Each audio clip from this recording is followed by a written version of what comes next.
အခန်းနှစ်အခုတော့ Ragnar ဟာ Denmark ဘုရင် Horik နဲ့ပူးပေါင်းပြီးအနောက်ဘက်ကိုထပ်မံတိုက်ခိုက်ဖို့ခရီးထွက်လာပါတယ်။ဒီအချိန်ကတော့ခန့်မှန်းအားဖြင့်800ခုနှစ်ဝန်းကျင်ပါ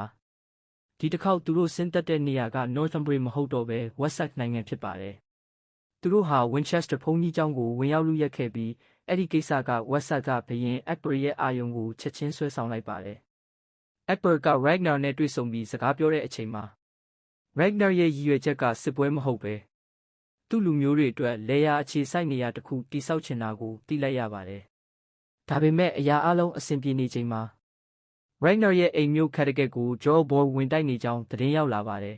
။ Jorborg ကိုအနိုင်ယူဖို့ကမလွယ်ကူခဲ့ပေမဲ့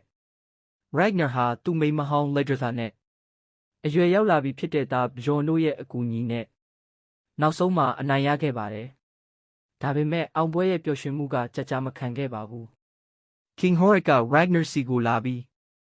Ragnar ထွက်သွားပြီးနောက် Wessex ဘုရင် Egbert က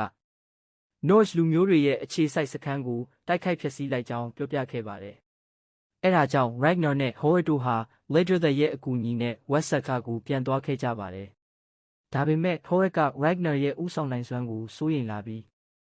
မနာလိုစိတ်တွေကြောင့်စစ်ပွဲမှာ Norse တွေအရှုံးပေးရတဲ့အခြေအနေဖြစ်လာပါတယ်။ Wessex ကနေပြန်လာပြီးနောက်မှာတော့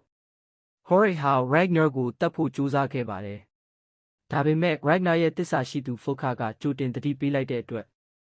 Ragnar ဟာအသက်ရှင်လွတ်မြောက်သွားပြီး